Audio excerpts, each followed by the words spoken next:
Hey, this is the Film Pigs, and we're sitting outside of a bar in the valley.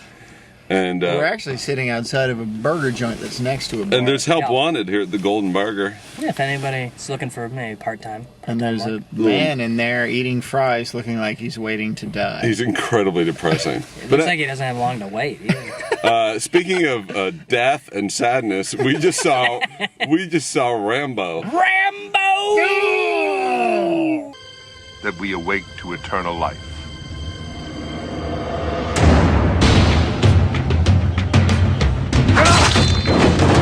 It was a really, really, really pleasantly violent film. It was fantastic. At one point, Skelton leaned over to me and said, "What's beyond gratuitous?" And then I realized what it was. Rambo-tuitous. What was Rambo about? Rambo was about a guy who's all about war, who's hiding from it once again, who gets approached by a bunch of Jesus freaks who want to help people in Burma.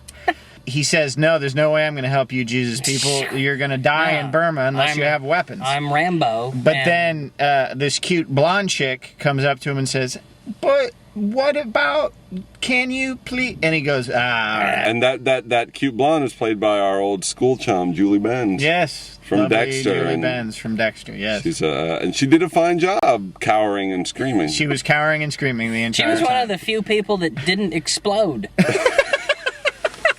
It was directed and co-written and starring Sly, whose last directorial effort we walked out of after about 25 minutes. There wasn't a lot of acting, which was good. It's a really good thing when you're talking about Sylvester Stallone. There was oodles and oodles of blood. It was unbelievable. It was ridiculously violent and ridiculous.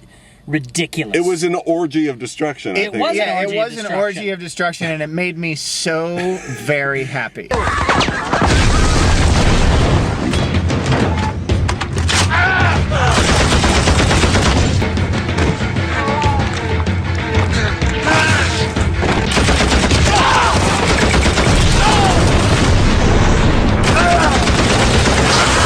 It was like a schoolgirl watching Enchanted.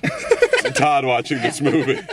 He was sitting up in his seat. He was almost kneeling on his chair, and he was clapping and laughing.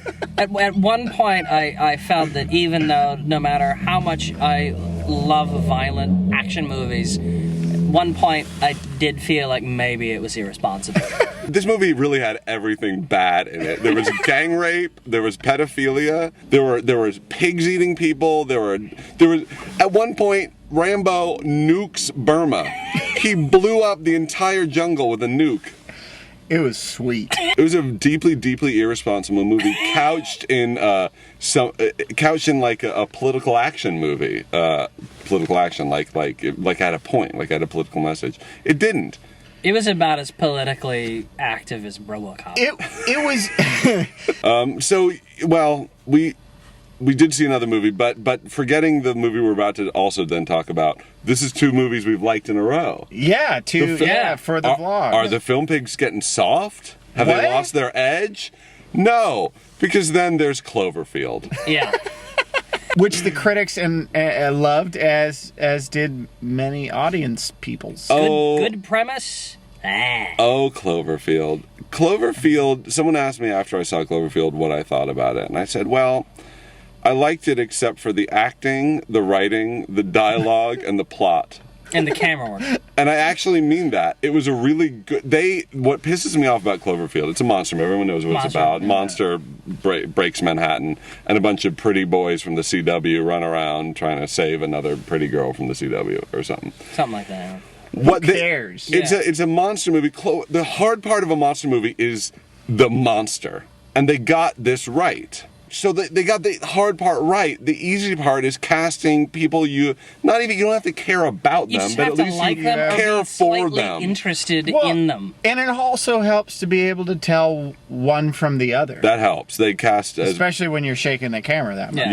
Yeah. I just thought it was like, the whole idea of them just being, boring pretty people at a party just Should have been like a documentary crew or something that was doing something else. Well, that would have helped me suspend my disbelief that they would. I mean, even part of the problem with the movie is I couldn't get. Maybe I could have. Maybe I could have gotten by the whole suspension of disbelief thing if the characters had been more interesting, as you say. Right. But when people are running from a collapsing bridge. You know, and someone's hanging onto his camera Or climbing when a really building. he needs to drop it so he has use of both hands to get off the falling bridge. Yeah. It's just even if they were documentarians, even if they were some of our diehard filmmaking friends, who maybe you could stretch that with. For me, it's really hard to believe. People started booing at the end of the movie. Actually, at the very end, as soon as the credits started, a guy in the middle got up and turned around and said, "I could have had more fun with an Xbox and a bag of weed." Put that on your poster. Somebody on Paramount. that TV is doing a girl doggy style. What are they watching? We will now watch softcore porn in the Golden Bowl Charbroiled Teriyaki restaurant. In Sherman Oaks. What are we doing? Most Most overrated movies of 2007. For me, the most overrated film I saw was The Bourne Ultimatum. Yes. Hands down. I mean, Yeah. it was just... Yeah, I didn't like The action was indecipherable again, but for me that wasn't the problem. The problem was I found no one, including Jason Bourne this time around, involving it all. I just had a terrible headache. What about a little movie called Enchanted? That was... Oh yeah, Enchanted had to be the most Well, overrated 20 minutes movie. of it we saw were very Yeah, it was terrible. So that was a sort of lackluster segment. That's not my fault. I came prepared. Oh, I didn't know. I wasn't informed. I actually Yeah, I didn't. watched the Bourne... He sent us an email. I was ill-informed. I didn't send an email. There was no He sent email? the email. You sent the No email. one sent an email. Since there's nothing on, we're still on strike. There's nothing on TV. Let's forget this TiVo The segment. TiVo. Well, That's okay because I don't have a TiVo. You had to get it in, didn't Yeah. you? All right, but It doesn't feel right. The most important segment, I think, the one that everyone loves, is "Hey, Film Pigs, how you doing?" Hey Todd, how you doing? I actually, after seeing Rambo, feel really fucking good. How were you at about 5:30 when I met you here at the bar? I'm miserable. Skelton, how you doing? I had it's very similar to Todd. I had a long, dull day at work and constant work and boring and feeling tired, and then came and saw Rambo, and I feel good now.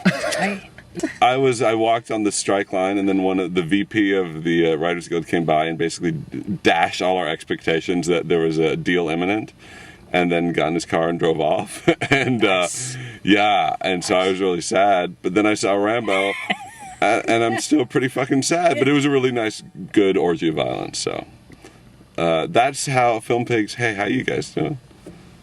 Todd said earlier this is the first action movie in about a decade with balls that had balls. Yeah. And then we were talking about how it had balls, and then it also then ripped them out, set them on fire, shot them with an arrow. And made them explode. And then cut their guts out. Yeah, with a homemade machete. Well, there you go. Film Pigs 2008. Staying strong. Booyah. Rambo. Bah. That guy.